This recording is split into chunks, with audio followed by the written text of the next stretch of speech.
So hello दोस्तों, आज मैंने फिर से ये वीडियो में एक और सीरीज लेके आया हूँ कोडिंग डिकोडिंग की। और यहाँ पर आपके सामने ये पहला क्वेश्चन है। बहुत सारे गवर्नमेंट एग्जाम में कोडिंग डिकोडिंग पूछता है, इसलिए कोडिंग डिकोडिंग जो है आपके लिए बहुत इंपॉर्टेंट क्वेश्चन है, बहुत इंपॉर्टेंट टॉपिक है। ठीक है, तो यहाँ पर मैं पहला क्वेश्चन लेकर आया हूँ और पहला क्वेश्चन देखो क्या है, बहुत ईजी क्वेश्चन है। पहला तो हम लोग ईजी क्वेश्चन को कवर करते हैं। पहला क्वेश्चन ये है, यहाँ पर बोला है अगर एक लैंग्वेज है, एक कोडिंग लैंग्वेज जिसके अंदर हॉर्स को लिखते हैं IPSTF, मतलब एक कोडिंग लैंग्वेज है जिसके अंदर हॉर्स को लिखते हैं हम लोग IPSTF, तो उसी लैंग्वेज में स्नेक को क्या लिखेंगे। ये चार आपको ऑप्शन दिया है। ठीक है, अब आपको ये चेक करना है कि हॉर्स को IPSTF क्यों लिखा गया है, इस कोडिंग लैंग्वेज का लॉजिक क्या है। ठीक है, तो हॉर्स की आप सबसे पहले स्पेलिंग ले लो, HORSE, हॉर्स।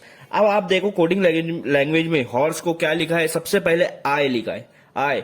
तो आपको यहाँ पर कुछ लॉजिक लग रहा है, मुझे लॉजिक क्या लग रहा है कि एच के बाद आय आता है, इसलिए यहाँ पर आई ले लिया। ठीक है, चलो चेक करते हैं हम लोग आगे भी यही लॉजिक को यूज किया है या नहीं। ठीक है, सेकंड देखो, एच के बाद ओ है, लेकिन ओ और यहाँ पर यूज किया है पी, तो ओ के बाद जो लेटर आता है वो पी होता है। ठीक है, तो यहां भी लेफ्ट वाले लेटर के बाद जो लेटर आया है वो यूज किया। ठीक है, अब थर्ड वाला लेटर आर है, यहाँ थर्ड वाला लेटर एस है, तो आर के बाद डायरेक्ट एस आता है। ठीक है, यहाँ पर फोर्थ लेटर एस है और यहाँ फोर्थ लेटर टी है, तो एस के बाद डायरेक्ट टी आता है। यहाँ फिफ्थ लेटर ई है और यहाँ फिफ्थ लेटर आपका एफ है, इसके बाद यहाँ पर ई के बाद एफ आता है। तो आपको समझ में लॉजिक क्या यूज किया है कि हॉर्स आपका जो भी लेटर यूज है, हॉर्स में 5 लेटर है, वो सारे लेटर को एक एक आगे बढ़ा दिया गया। एच को आई कर दिया, ओ को पी कर दिया, आर को एस कर दिया, एस को टी कर दिया, ई को एफ कर दिया। इस तरह का लॉजिक इस कोडिंग लैंग्वेज में यूज किया है। तो इसी तरह का लॉजिक हमारे को स्नेक में यूज करना है। क्या करना है, इसी तरह का लॉजिक हमको स्नेक में यूज करना है। ठीक है,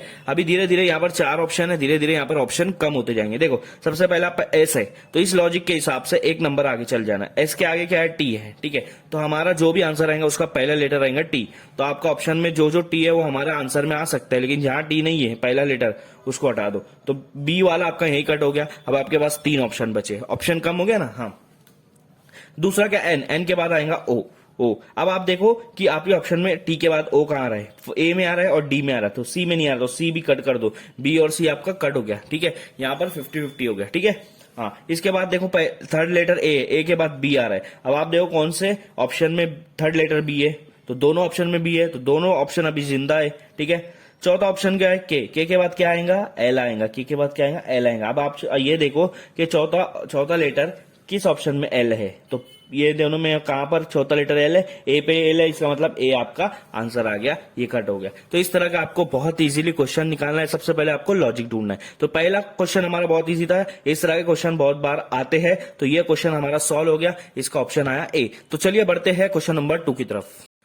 सो हेलो दोस्तों, ये हमारा सेकंड क्वेश्चन है। हाँ, तो यहां पर भी एक कोडिंग लैंग्वेज है जिसके अंदर यूनिटी को लिखा गया है FMRGB, तो उसी कोडिंग लैंग्वेज में ट्रैंकिल को क्या लिखा जाएगा, और उसका 4 ऑप्शन दिया हुआ है। ठीक है, अब हमको यहाँ पर लॉजिक, सबसे पहला काम है कोडिंग डिकोडिंग में कि ये इसको क्यों लिखा गया है, उसका लॉजिक निकालो। ठीक है, अब यहाँ पर यूनिटी है, देखो यूनिटी है, तो हम लोग सबसे पहले देखते हैं डिफरेंस क्या है। यूनिटी को यू को एफ क्यों किया है, यू और एफ के बीच में बहुत बड़ा डिफरेंस है, यू बहुत नीचे आता है, एफ ऊपर आता है। लेकिन उसके बाद देखो एन और एम में कुछ भी डिफरेंस नहीं है, इसका मतलब यहाँ पर डिफरेंस के बेस पर नहीं किया गया, कुछ अलग ही बेस है। जो मुझे यहां दिख रहा है मैं उसके हिसाब से आपको बताता हूं। देखो, ठीक है, राइट साइड में जो है एफ कितने नंबर पर आता है, अगर मैं ABCD लिखूंगा तो ABCDEF, एफ कितने नंबर पर आ रहा है, 1 2 3 4 5 6, तो राइट साइड में जो पहला लेटर है वो 6 नंबर पर आ रहा है। ठीक है, लेकिन यू जो है ये बहुत दूर आता है, तो उसको उल्टा लो। यू के बाद कितना क्या आ रहा है, आप देखो UVWXYZ, UVWXYZ। अब मैं क्या करूंगा, जेड को उल्टा दूंगा, यहाँ पर उल्टी नंबरिंग दूंगा, जेड को 1 दूंगा, इसको 2 दूंगा, इसको 3 दूंगा, इसको 4 दूंगा, इसको 5 दूंगा, इसको 6 दूंगा।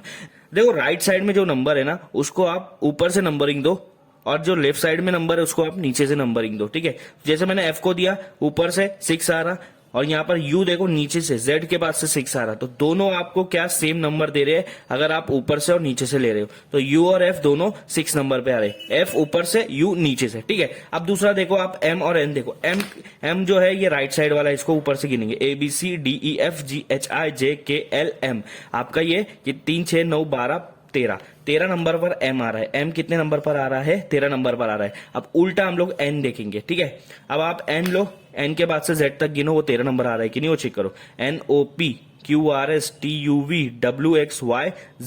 ये भी 13 नंबर आ रहा है। तो पीछे से अगर N को गिनोगे तो वो भी 13 आ रहा है, और आगे से M को गिनोगे तो वो भी 13 आ रहा है। इसका मतलब यहाँ लॉजिक ये इस्तेमाल किया है, जो राइट साइड है उसको ऊपर से नंबरिंग किया है, जो लेफ्ट साइड उसको नीचे से नंबरिंग किया है, और दोनों नंबरिंग सेम आना चाहिए। ठीक है, तो यहाँ पर हमको लॉजिक मिल गया। ठीक है, अब आप देखो ये ट्रायंकिल, ये मैंने क्या बोला, लेफ्ट साइड वाला नीचे से किया है, याद रखो।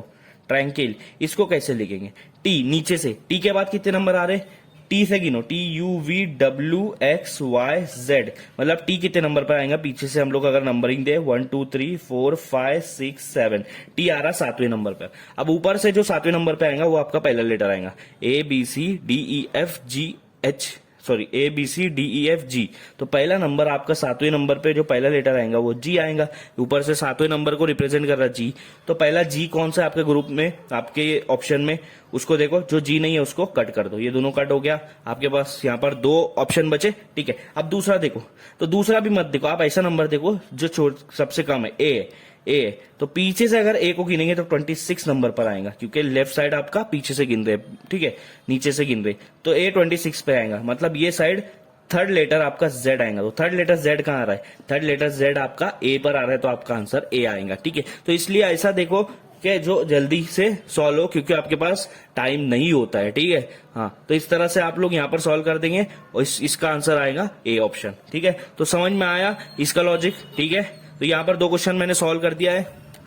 सो दोस्तों ये हमारा थर्ड क्वेश्चन है, और यहाँ पर पूछा है कि कोडिंग लैंग्वेज में अगर रोड को URDG लिख रहे हैं तो स्वैन को क्या लिखेंगे? ठीक है, अब यहाँ पर देखो, मुझे जो डिफरेंस दिख रहा है रोड और URG के लेटर्स में, वो सेम दिख रहा है। ठीक है, वो कैसे? अब आप देखो, ये बहुत इजी क्वेश्चन है। ठीक है, आर के बाद यू यूज किया है, तो आर के बाद यू आने में कितना लेटर आता है? बीच में 2 लेटर आता है। कितना लेटर आता है? 2 लेटर आता है। ठीक है, अब सेकंड लेटर यहाँ पर ओ है, और यहाँ पर क्या है? आर। ओ के बाद आर आने में कितना लेटर आता है? PQR, उसके बीच में भी 2 लेटर आता है, तो 2 लेटर को स्किप कर दिया है। ठीक है, ए के इधर ए है थर्ड लेटर, तो इधर क्या है? इधर डी है। ए के बाद डी आने में भी 2 लेटर आता है, बी और सी। यहां भी 2 लेटर स्किप किया। इसका मतलब आपको समझ गया?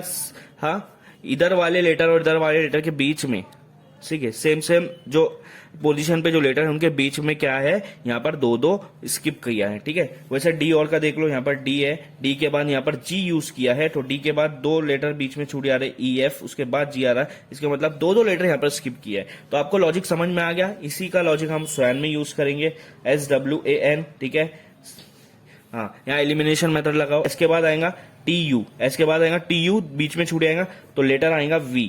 टी और यू बीच में छोड़ के अगला लेटर आएगा वी, तो आपका वी वाला ऑप्शन रहने दो, बाकी ऑप्शन को कट कर दो। ठीक है, अब दूसरा डब्ल्यू के बाद आएगा एक्स और वाई छूटेगा तो आएगा जेड। वी के बाद जहां पर जेड आ रहा है उसको रहने दो, तो यहाँ पर ए भी कट हो जाएगा, बी और डी आपका यहाँ पर बच रहा है। अब ए के बाद क्या आ रहा है? ए के बाद यहाँ डी आ रहा है, तो यहाँ भी ए के बाद डी आएगा, क्योंकि सेम। ठीक है, लॉजिक लगा रहे हैं हम लोग। ए के बाद डी कहाँ पर आया है? दोनों जगह आया है। ठीक है, सॉरी, ये दोनों है ना। ए के बाद डी कहाँ पर आया है? सिर्फ डी में आ रहा है, तो आपका आंसर डी है, सी नहीं रहेगा। समझ में आया? इस तरह के यहाँ पर लॉजिक आपको यूज करना है कोडिंग डिकोडिंग करने में। तो यहाँ पर 3 क्वेश्चन मैंने सॉल्व कर दिया है। इसी टाइप से यहाँ पर क्वेश्चन पूछे जाते हैं कॉम्पिटेटिव एग्जाम में।